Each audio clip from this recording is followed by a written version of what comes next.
Como é feliz quem teme ao Senhor, quem anda em seus caminhos.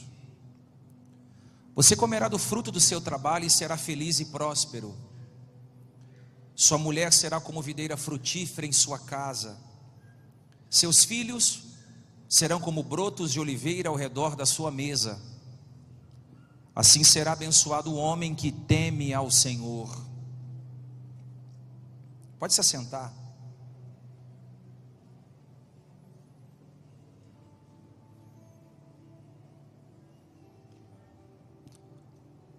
Só faz silêncio total agora, amém?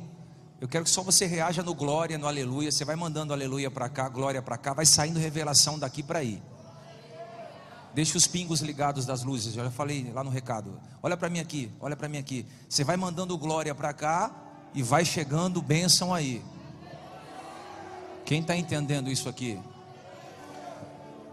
Hoje eu quero conversar com vocês sobre temor. O que significa temor? Bom, na língua portuguesa, temor significa medo, pavor, o receio. É muito comum que ao longo da vida nós tenhamos medo de algumas coisas, de algumas circunstâncias ou de certas ocasiões. Por exemplo, eu tenho a acrofobia. Para quem não sabe o que é medo de altura. Eu não me sinto confortável em lugares altos. Talvez você não tenha medo de altura, mas tenha medo da velhice. Tenha medo de ter um problema de saúde, medo de perder a família, medo da morte, enfim. Ao longo da vida, a gente vai sentir medo de muitas coisas. Por isso, no nosso idioma, a palavra medo está muito ligado a temor, a receio, a pavor. Só que o temor bíblico é totalmente diferente dos nossos temores. Porque o temor bíblico significa reverência absoluta ao nome de Deus. Temor bíblico significa admirar a pessoa de Deus, contemplar o ser de Deus, reverenciá-lo, adorá-lo. Temor bíblico significa contemplação a um ser que é transcendente, está acima de mim. E o temor bíblico, ele é o maior de todos os temores que existe.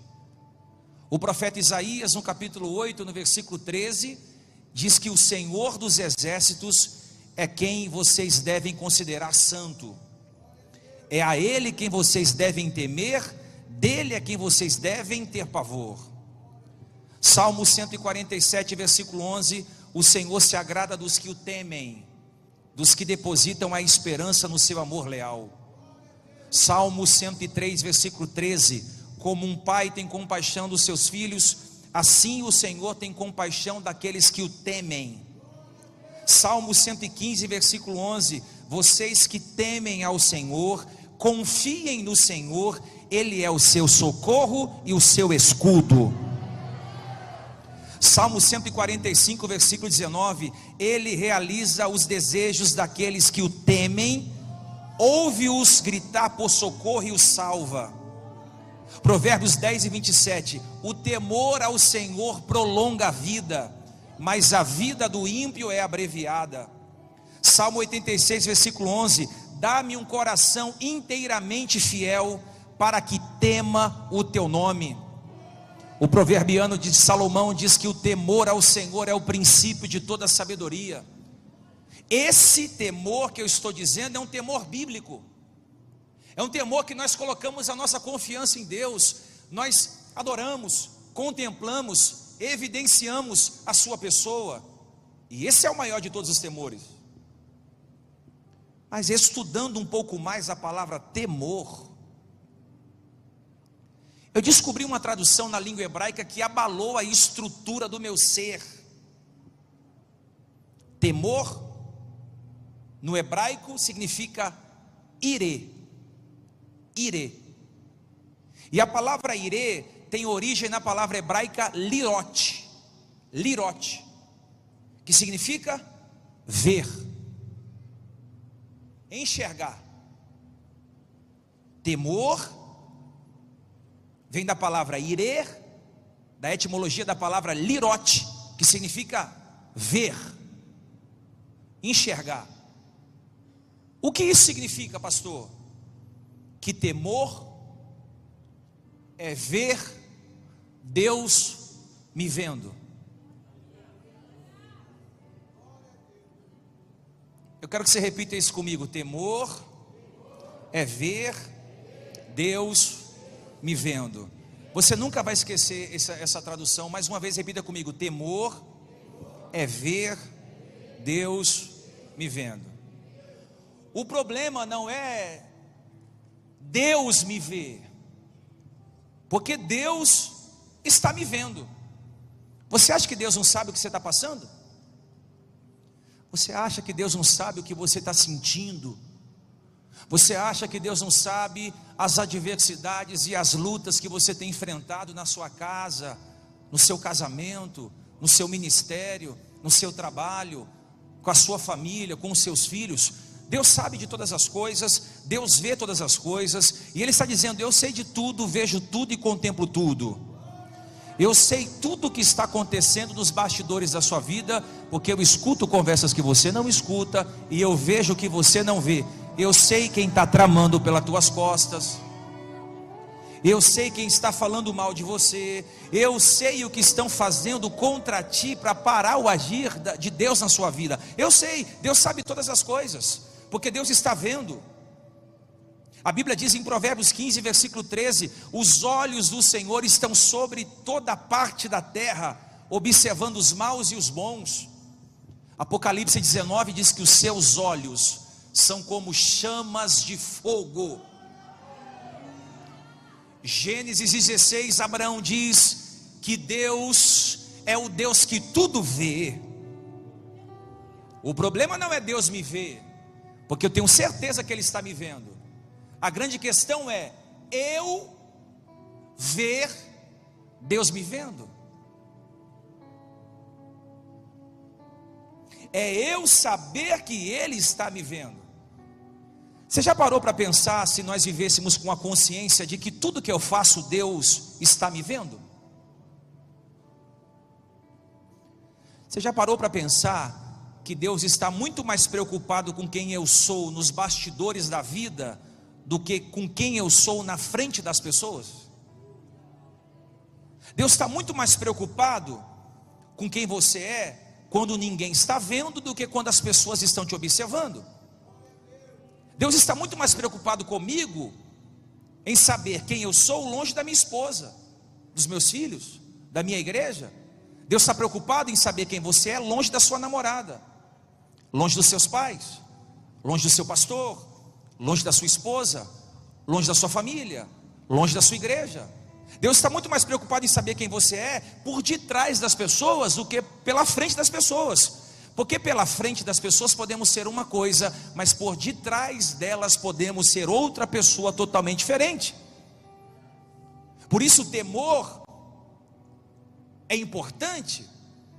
Não se escuta mais a palavra temor no nosso meio. Eu falava ainda com as pessoas hoje pela manhã. Eu cresci ouvindo a minha avó dizer: Deus está vendo, Deus está vendo. Quem cresceu assim? Reajam. Reajam. Quem cresceu ouvindo a avó ou avô dizer: Deus está vendo? Nós perdemos esse temor com o passar dos anos. E eu venho dizer hoje para você nessa Santa Ceia: Deus está vendo tudo. Deus me trouxe aqui para te lembrar que Ele está vendo, Ele está contemplando, Ele sabe, Deus enxerga. Irê, lirote, Deus vê, Deus enxerga, Deus sabe. E Ele sabe quem eu sou quando eu estou longe de vocês, porque Deus me vê quando ninguém me vê. Por isso eu vou te perguntar: quem você é quando ninguém está te vendo?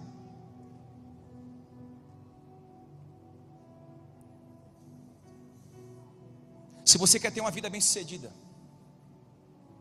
se você quer andar com a unção de Deus, se você quer ser alguém que vai construir algo para a próxima geração, se você quer marcar os seus dias na terra, se você quer andar com o Espírito Santo repousando sobre a sua cabeça, você precisa tratar duas áreas na sua vida, e essas áreas precisam ser tratadas diariamente. Diga comigo: reputação e caráter. Diga mais forte: reputação e caráter. Pastor, o que é reputação? Reputação é o que pensam de mim.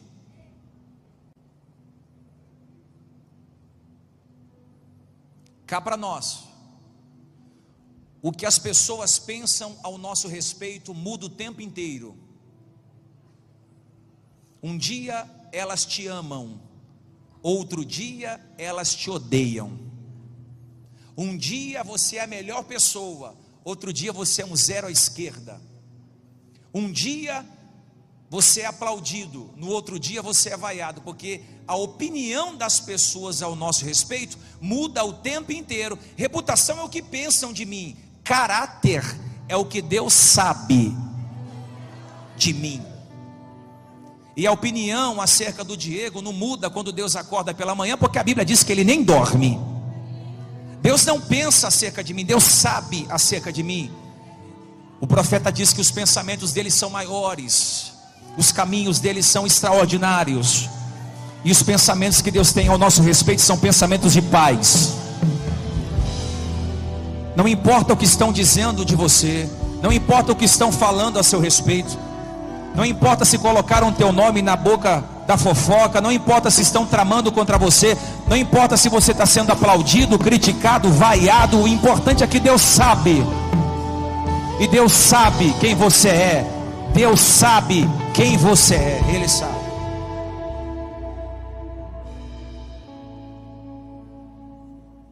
Reputação é o que pensam, e eu não estou nem aí para o que pensam de mim.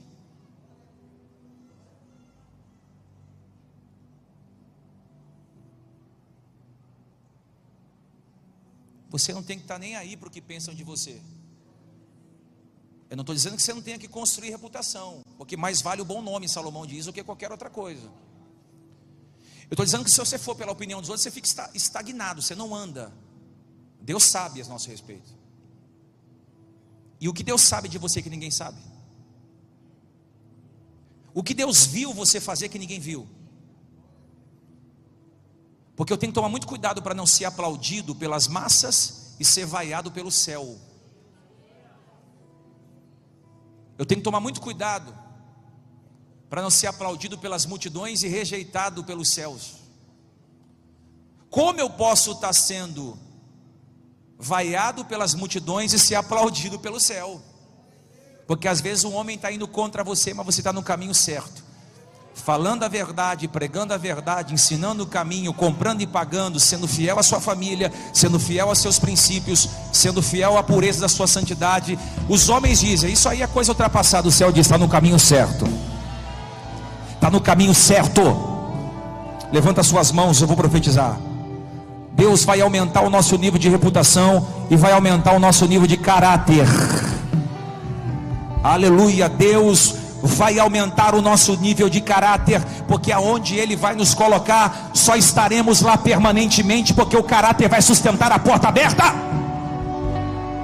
O talento pode abrir portas, pode fazer conexões, pode me apresentar a pessoas, o talento pode me colocar em mesas, pode me fazer voar de uma cidade para outra, mas é o caráter que vai fazer eu sentar na mesa dos príncipes e vai governar, trazendo a verdade e a luz para quem quer que precise. Eu profetizo o caráter de Deus sobre a tua vida.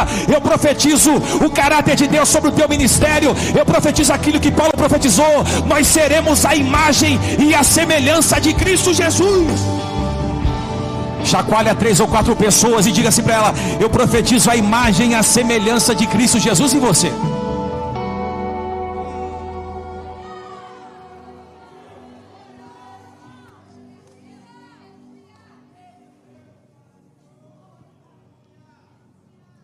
eu quero crescer em graça, eu quero crescer meu ministério, eu quero crescer a minha empresa, eu quero crescer em relevância. Então trata caráter e trata reputação.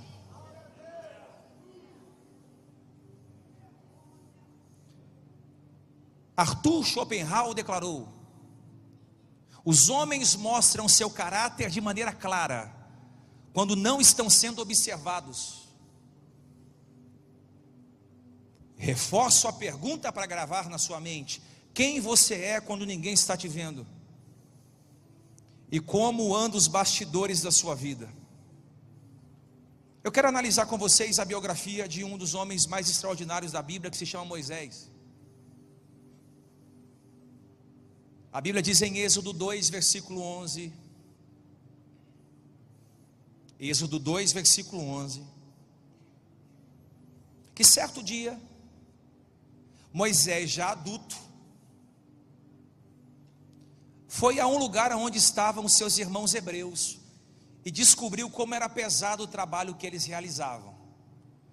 Lembra que Moisés chegou até o palácio dentro de um cesto betumado. A filha de Faraó pega Moisés e ele cresce dentro do palácio. Ele aprende as leis egípcias, a cultura egípcia. Moisés se desenvolve em todos os ornamentos egípcios até se tornar adulto. Um dia, ele é adulto, homem, formado. Ele vai fazer uma caminhada e ele vê que os egípcios estavam humilhando os hebreus. Ele percebe que os hebreus estavam carregando fardos pesados impostos pelos egípcios. Aí o texto diz que Moisés viu um egípcio apanhar dos hebreus. Moisés está vendo aquela cena, imagina comigo. Um egípcio, que era sangue de Moisés, um hebreu apanhando de um egípcio. Diz a Bíblia que Moisés correu, olhou para um lado, olhou para o outro, e o texto diz: não vendo ninguém, matou o egípcio e escondeu na areia. Observe o texto. Moisés está vendo um hebreu sendo agredido, na tentativa de ajudar o irmão que era sangue do mesmo sangue, ele vai pegar o egípcio e vai matar o egípcio e vai enterrar na areia. Só que o texto diz que ele fez assim, ó.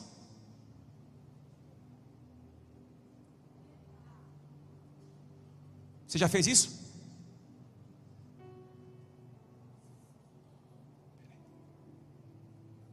Já fez isso? Não tem ninguém aqui. E não vendo ninguém, matou o egípcio. Por qual motivo Moisés olhou para um lado e para o outro? Para saber se ninguém estava vendo. Não tem ninguém me observando.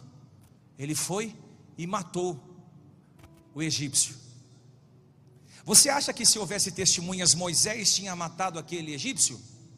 Sim ou não?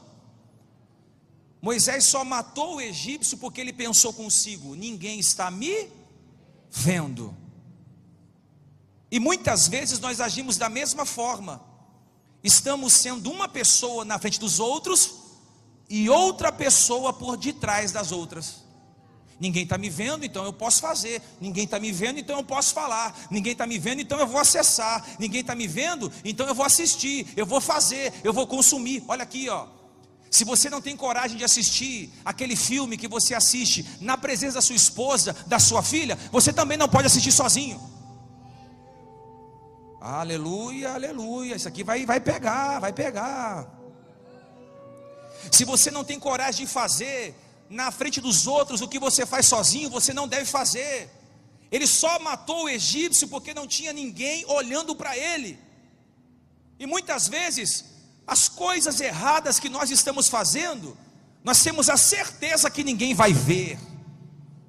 Mas a Bíblia diz que Deus vê tudo, sabe tudo, enxerga tudo, contempla tudo. Deus está de olho em tudo.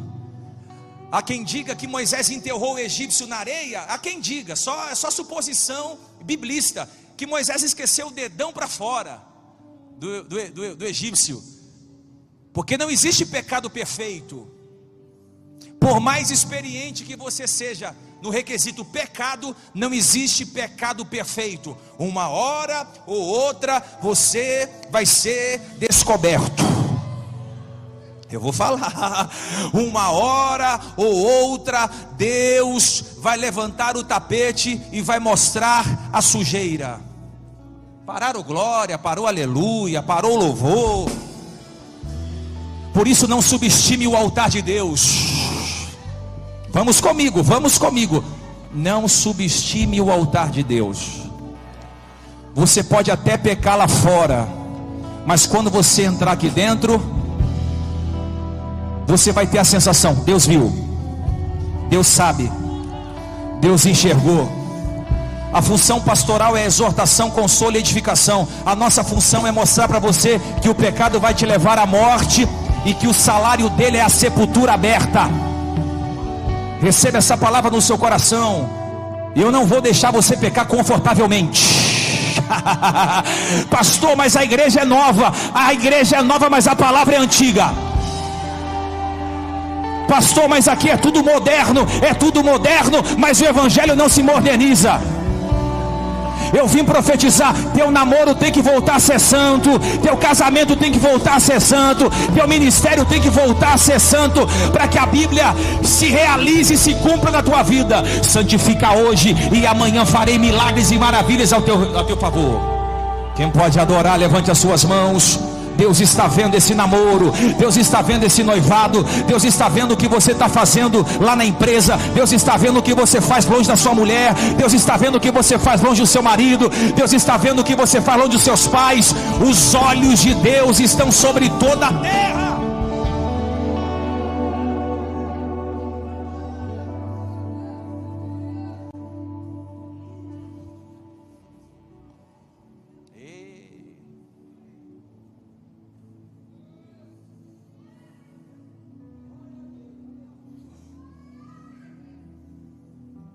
Moisés matou, ó a consciência dele, ninguém viu, matou e enterrou. No outro dia, versículo 13, no dia seguinte, saiu e viu 2 hebreus brigando. Então perguntou ao agressor: por que você está espancando o seu companheiro? Olha, Moisés,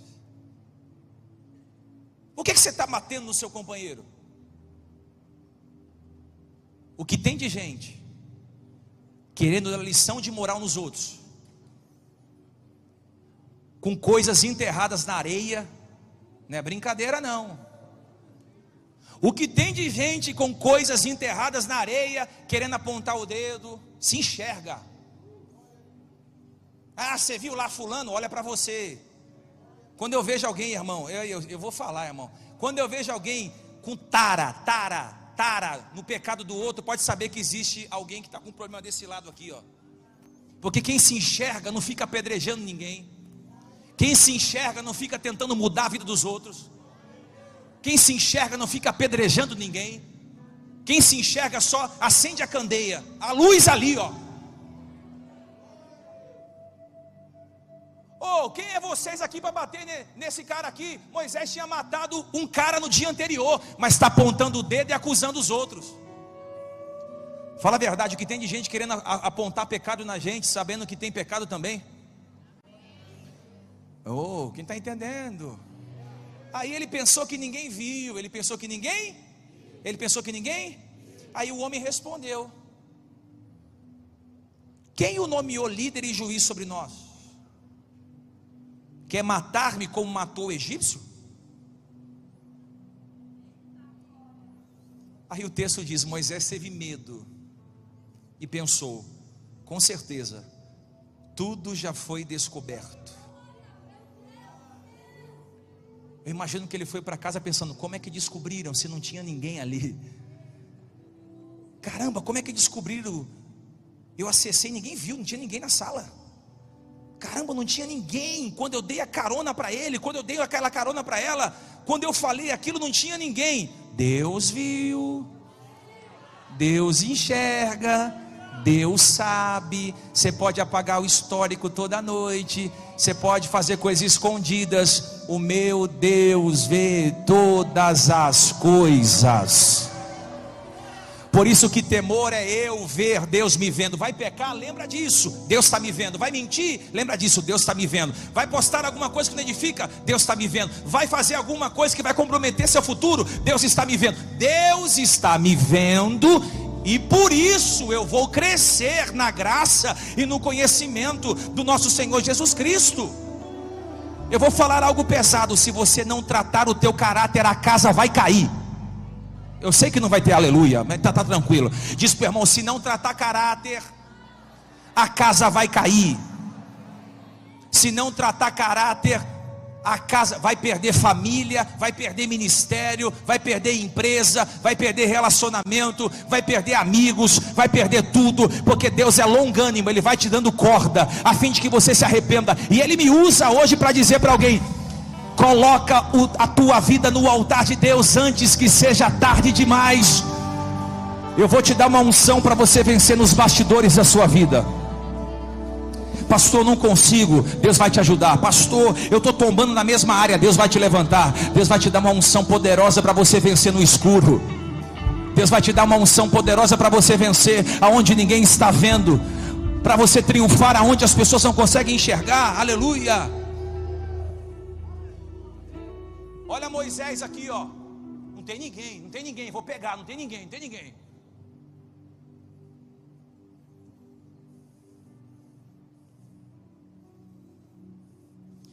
Quem deixa de fazer o mal só porque está sendo vigiado, não se preocupa com o seu caráter, só com a sua reputação.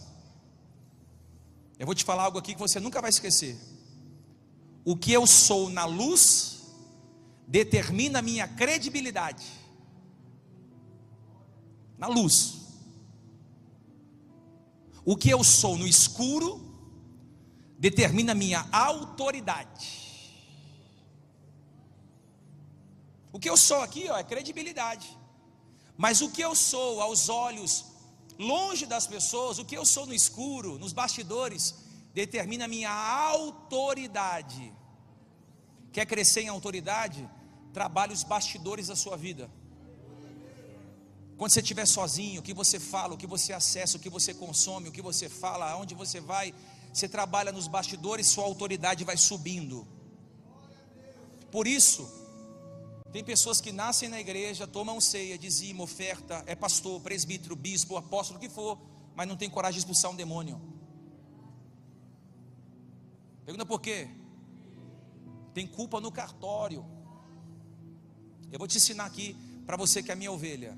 Você não precisa me ligar para visitar alguém da sua casa, se caso estiver endemoniado. É só você trabalhar no escuro o seu caráter, vai aumentar a autoridade. Aí você coloca a mão e fala: saia, saia. Os crentes se tornaram milindres. É mais fácil chamar o pastor expulsa. É mais fácil pedir o pastor colocar a mão na cabeça, ele liberta negativo. A unção que flui daqui chega aí, ó. Recebe essa palavra. O poder que sai daqui chega na sua. Irmão, se alguém se manifestar na sua frente, coloca a mão na cabeça e diz: na autoridade do nome do Senhor Jesus, vai sair, vai se retirar. Se alguém estiver doente na sua casa, coloca a mão e diz: vai ser curado para a glória de Deus. Se a porta quiser fechar, coloca a mão e diz: vai abrir.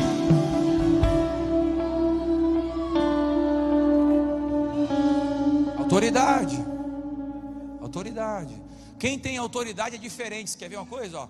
Tem gente que passa a mesma luta. Duas pessoas passam a mesma luta: enfermidade, divórcio, falência, crise. Mas um passa de uma forma e o outro passa de outra forma. Pode ver, quem está cuidando do caráter no escuro, passa por essas adversidades inteiro. Eu já conheci famílias que a menina estava com câncer, a filha nova com câncer, e o pai inteiro. Por quê? Porque no escuro tem oração, tem jejum, tem Bíblia, tem submissão, tem culto, tem louvor, tem glória, tem reverência. Aleluia. Aí quando está enfrentando uma luta, a pessoa está inteira, porque nos bastidores da vida ganhou autoridade. Mas tem gente que está na igreja o tempo todo, não muda de vida. Por quê? Porque não se preocupa em ser alguém diferente no escuro, quando ninguém está vendo. No escuro tem mentira, no escuro tem fornicação, no escuro tem adultério, no escuro tem contenda, no escuro tem fofoca. E essa noite Deus quer derramar uma unção para nos habilitar nos bastidores. Ai pastor, Deus, você acha que Deus, pastor, soberano no jeito que Ele é, dono de todo o mundo, vai se preocupar onde eu vou, o que eu assisto, o que eu como? Rapaz, se Deus se preocupou com as cortinas que Moisés ia usar no tabernáculo, Ele não vai se preocupar com o que você come, com o que você assiste e aonde você vai. Ele se preocupa com você, porque o Espírito Santo é ciumento, é ciumento.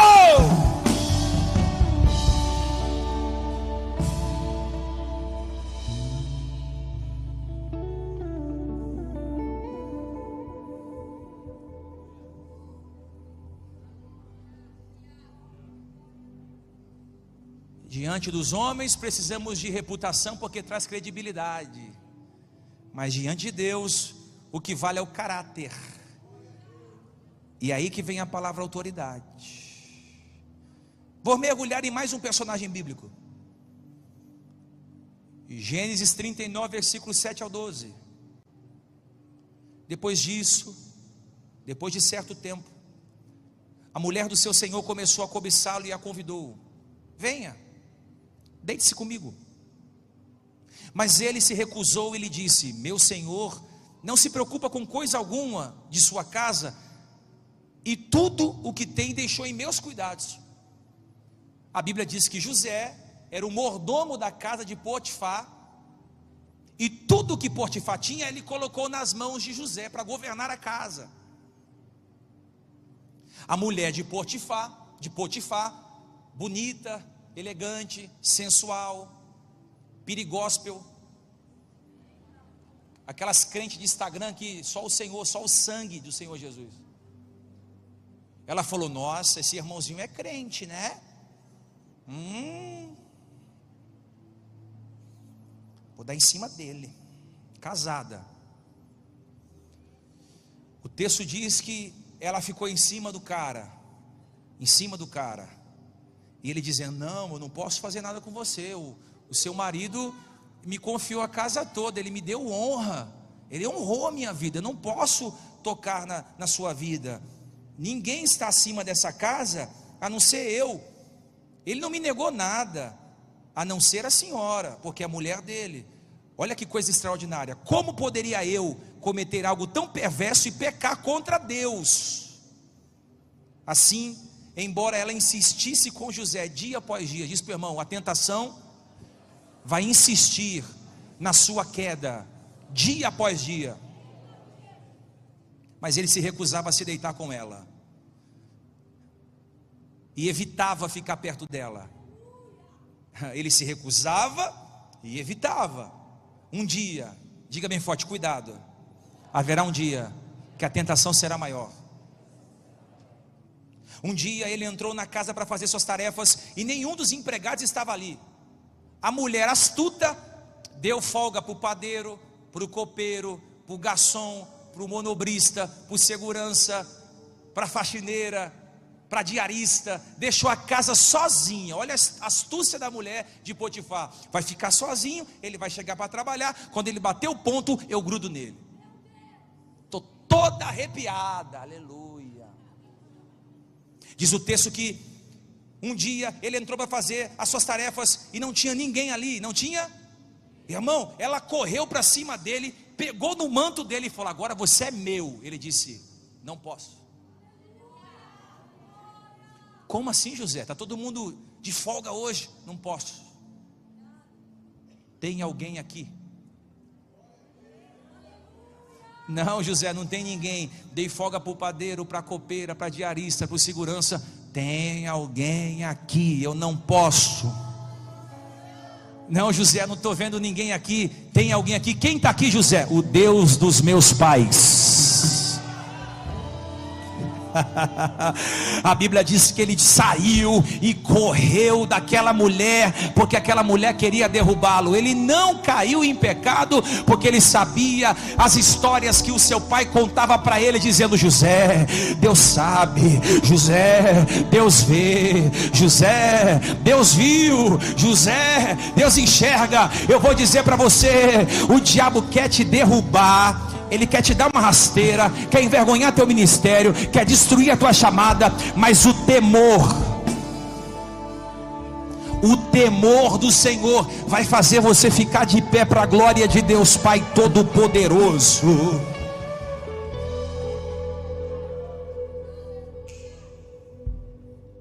Era o cenário perfeito, não tem ninguém em casa, casa vazia. Mas José dizia: não posso.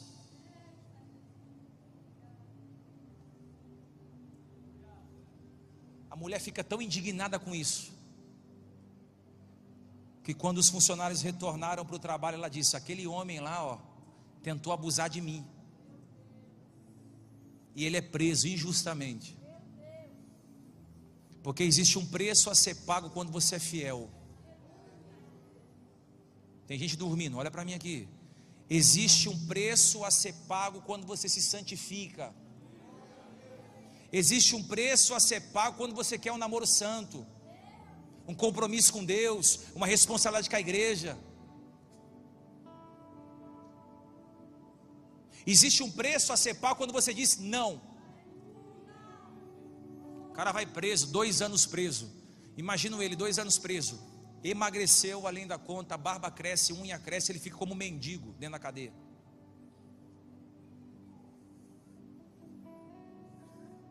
Um dia Faraó sonha. Ninguém consegue decifrar o sonho.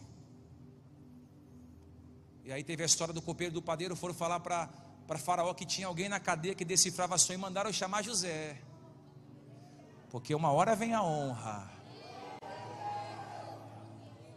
uma hora vem o reconhecimento do seu sacrifício. Todo sacrifício que você faz, toda renúncia que você faz, toda vez que você diz não, que você diz eu não quero, eu não vou, eu não nasci para isso, há uma recompensa que os céus dá. Faraó está diante de José, José magrinho, e pergunta: você sabe decifrar o meu sonho? Ele diz: eu não sei. Mas o Deus que tudo vê, tudo sabe, tudo pode decifrar seu sonho, meu rei. Ele vai decifrar o sonho. O Faraó fica tão encantado que manda trazer as carruagens, dá um banho em José, coloca o cordão de ouro sobre José, o anel de selar sobre José, levanta ele em um carro que não existia, ele se torna governador do Egito. E aí ele sai de humilhação e ele vai para um estágio de relevância. Por quê? Porque ele tinha temor a Deus. Ele poderia ter caído, ele poderia ter feito, ele poderia ter acusado, mas ele permaneceu firme no Senhor, ele permaneceu firme em Deus. Ele tomou uma decisão de não se deitar com a mulher do seu patrão, isso se chama integridade. Ele tomou uma decisão de não fazer, não ficar perto dela, isso se chama fragilidade. Ele reconheceu que aquilo ali poderia fazê-lo entristecer o coração de Deus, por isso ele fica firme. Ele queria agradar a Deus, não somente o seu patrão. Ele queria agradar o Senhor, não somente o seu senhor terreno. Aleluia. Deus vê tudo. Diz para o irmão: Deus vê tudo. Pode ser melhor, diga: Deus vê tudo. Deus é chamado na Bíblia pelo nome de El Roi, que significa o Deus que vê tudo. Quando Adão e Eva caíram, eles se esqueceram que Deus vê tudo. Quando Moisés enterrou o egípcio na areia, ele se esqueceu que Deus vê tudo. Quando Davi adulterou com Batseba, ele havia se esquecido que Deus vê tudo. Hebreus 4:13 diz: e não há criatura que não seja manifesta na sua presença, pelo contrário, todas as coisas estão descobertas e patentes aos olhos daquele que temos de prestar contas. Jó 34:21, os olhos de Deus estão sobre os caminhos dos homens, e vem todos os seus passos. Olha Jó dizendo: se você for para a direita, ele está te vendo; se for para a esquerda, ele está te vendo; se for para o trabalho, ele está te vendo; se for para a igreja, ele está te vendo. Se for para casa dos seus pais, Ele está te vendo. Deus está te vendo hoje você não esquece essa palavra. Deus está te vendo em todos os seus caminhos. Provérbios 15, versículo 3: os olhos do Senhor estão sobre todos os lugares, contemplando os maus e os bons. Provérbios 5, 21: porque o caminho dos homens estão perante o Senhor, e Ele considera as suas veredas. Deus vê, Deus sabe, Deus viu. Temor. Se você tem criança pequena, começa a dizer assim para suas filhas, seus filhos: Deus está vendo. Eu cresci ouvindo a minha avó dizer isso: Deus está vendo, Deus sabe, Deus viu. E eu tinha um medo, não é que era medo de Deus, eu tinha temor de Deus. Mas ao passar do tempo a gente vai se esquecendo disso. E eu quero dizer para você, eu quero ler para você um versículo e eu termino. Tudo será descoberto. Nada que fazemos escondido permanecerá escondido. Um dia será revelado.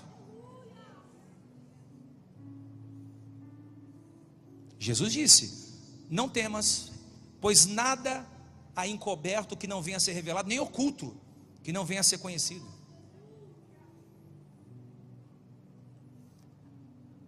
Tem gente varrendo a sujeira para debaixo do tapete, achando que permanecerá para sempre. Grande equívoco. Deus disse ao profeta Naum que levantaria o vestido da cidade de Nínive. Eis que eu estou contra ti, diz o Senhor dos Exércitos.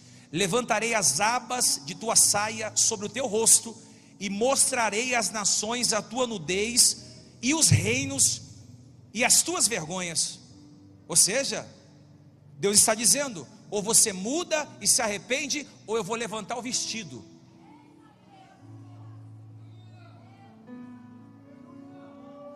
Dá glória se puder, se não der não tem problema. Aí pastor, pensei que era mais light. Light é o evangelho verdadeiro. Muda, muda a rota. Muda a rota, diz: eu estava indo para esse caminho, vou para esse agora. Eu estava praticando isso, não vou mais, eu parei. Muda, por quê? A Bíblia não está mentindo hoje, está dizendo: eu vou levantar o vestido, eu vou te expor, diz o Senhor. Isso é para mim, porque a palavra primeiro cortou em casa, depois corta aí. Mas Deus é bondoso, que nos dá uma trégua para arrependimento. Ele está dizendo: se você vir se arrepender, eu transformo a sua vida, eu mudo a sua história, e eu passo a andar com você para fazer sinais, milagres e maravilhas.